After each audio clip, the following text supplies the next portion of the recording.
বাংলাদেশের test captain Nazmul Hossain শান্ত এখনও পর্যন্ত একমাত্র ক্যাপ্টেন যে চেপকের পিচে টসে জিতে ফিল্ডিং করার অপশান চুজ করে এবং সে ফিল্ডিং করতে পছন্দ হয় সেটা বা আগ্রহী হয় সেটা সে জানায়।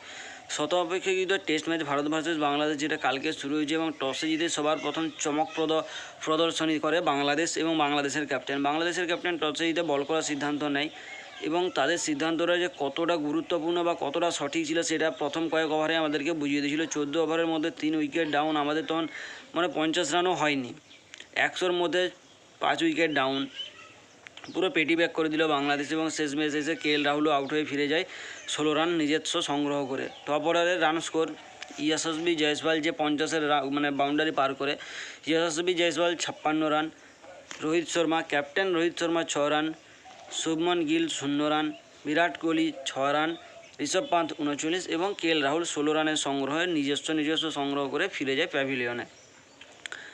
অর্থাৎ কালকে যে মিডিল অর্ডার টপ অর্ডার আমাদেরকে যেভাবে কোলাপস হয়েছিল তাতে করে বাংলাদেশের বোলারদের প্রশংসা না করলে নয়। বিশেষ করে হাসান মাহমুদ যে 6টা উইকেটে 4টা উইকেট তার নিজস্ব নামে থাকে এবং একটা উইকেট যায় নাহিদ রানা এবং একটা উইকেট যায় মেহেদি হাসান মিরাজের নামে। এবং কালকের ম্যাচে আমার সেরা ক্যাচের প্রদর্শনী বা সেরা ক্যাচ নিতে দেখেছি আমি জাকির হাসানকে।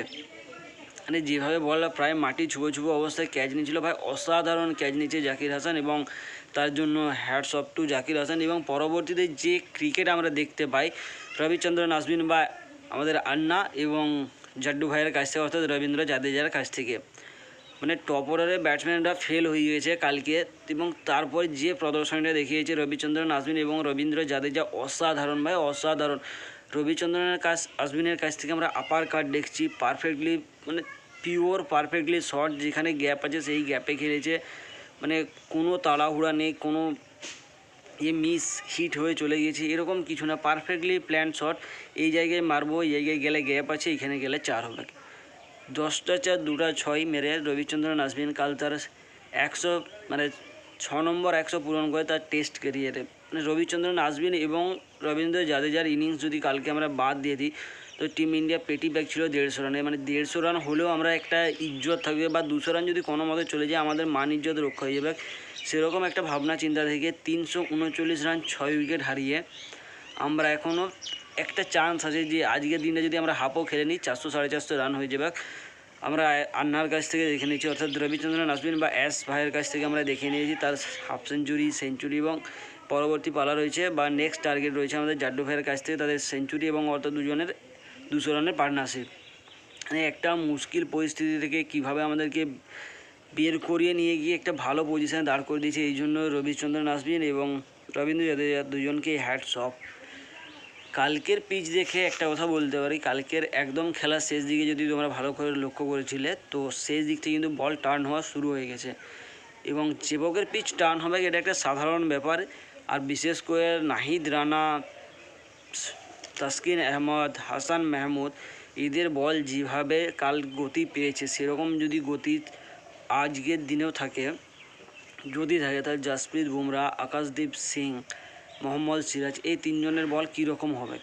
এবং যেহেতু বল কালকে স্পিন হওয়া শুরু হয়ে গেছে আজকে, অর্থাৎ হাফ ডেও যদি আমরা খেলে নিই বিকালবেলা থেকে বল ভালো স্পিন হবে, আরও ভালো স্পিন হবে। সেই পিচে রবিচন্দ্রন আশ্বিন, রবীন্দ্র জাদেজা তাদের কাছ থেকে আমরা স্পিন দেখতে পাবো। অর্থাৎ বাংলাদেশের পরিস্থিতি অনুকূল ছিল প্রথম কিছু ওভারে, অর্থাৎ 3টা সেশনের খেলায় 2টা সেশন বাংলাদেশের নামে গিয়েছে কাল এবং একটা সেশন ভারতের নামে গিয়েছে, যেটা দুটোর বরাবরই করে দিয়েছে। আজকের সেশনে বাংলাদেশের পরিস্থিতি কী হতে চলেছে সেটা একটা আমার ডাউট আছে। বাংলাদেশ নিঃসন্দেহে কালকে ভালো খেলেছে, তারা পাকিস্তানে গিয়েও ভালো পারফরমেন্স করে এসেছে, কিন্তু কালকের পরিস্থিতি অনুযায়ী বল যদি টার্ন হয় তো বাংলাদেশের জন্য অসম্ভব রকমের কষ্ট হতে চলেছে, যেটা তাদেরকে সহ্য করা খুবই মুশকিল হয়ে যাবে। তো আজকে রবিচন্দ্রন আশ্বিন এবং জাড্ডু ভাইয়ের কাছ থেকে একটাই আশা, তারা মোটামুটি কিছুক্ষণ খেলুক, 200 রানের পার্টনারশিপ তারা করুক এবং জাড্ডু ভাইয়ের সেঞ্চুরি হয়ে যাক, তার পরবর্তীতে যা হবে না হয় সেটা দেখা যাবে। তো পরবর্তী ম্যাচে চলে এলে, পরবর্তী ম্যাচ ছিল শ্রীলঙ্কা ভার্সেস নিউজিল্যান্ড। শ্রীলঙ্কা কাল 95 ওভার খেলে 305 রান করে 10 উইকেট হারায়।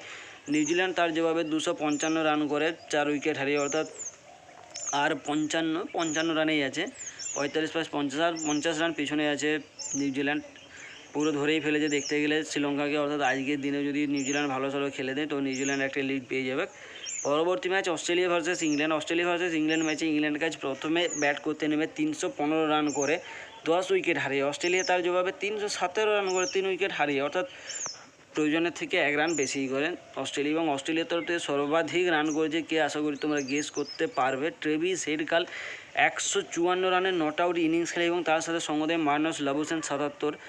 এবং ইংল্যান্ডের তরফ থেকে সর্বাধিক রান করে বেন ডাকেট 95 এবং উইল জ্যাক করে 62। কালকের ম্যাচ একটা হাড্ডাহাড্ডি লড়াই ছিল অস্ট্রেলিয়া ভার্সেস ইংল্যান্ড, মানে পরবর্তীতে যখন এতদিন আমরা বসেছিলাম কোনো ম্যাচ থাকেনি, এখন পরবর্তীতে মানে পর ম্যাচ আছে, Bharat versus Bangladesh, Sri Lanka versus New Zealand, Australia versus England মহিলা দলের ম্যাচ ছিল, সম্ভবত অস্ট্রেলিয়া ভার্সেস নিউজিল্যান্ডেরই মহিলা দলের ম্যাচ চলছে এবং তার সাথে সাথে চলছে আরও সাউথ আফ্রিকা ভার্সেস আফগানিস্তানে। এখন পুরো ম্যাচের হুড় লেগে আছে, যেটা আমাদেরকে মানে দেখাও আমাদের জন্য কষ্টসাধ্য হয়ে যাচ্ছে। তো কালকের ইনিংসের জন্য অসংখ্য ধন্যবাদ রবিচন্দ্রন আশ্বিন এবং রবীন্দ্র জাদেজাকে, আমাদেরকে একটা মুশকিল পরিস্থিতি থেকে বের করে নিয়ে একটা ভালো পজিশনে দাঁড় করিয়ে দেওয়ার জন্য। এবং আজকে দুজনের মানে ডবল 100-এর পার্টনারশিপ হয় এবং রবিচন্দ্রন আশ্বিনের সাথে সাথে রবীন্দ্র জাদেজা যদি আজকের হাফ ডেও খেলে দেয়, তো এটা আমাদের জন্য একটা অসাধারণ উপহার হতে চলেছে। এবং টেস্ট ক্রিকেটে তো এটাই সৌন্দর্য, এক সময় লাগবে আমরা হারবো, এক সময় লাগবে আমরা জিতবো, এবং যতক্ষণে ম্যাচ শেষ হচ্ছে ততক্ষণ বলা মুশকিল কারা হারবে কারা জিতবে, এটাই টেস্ট ক্রিকেটের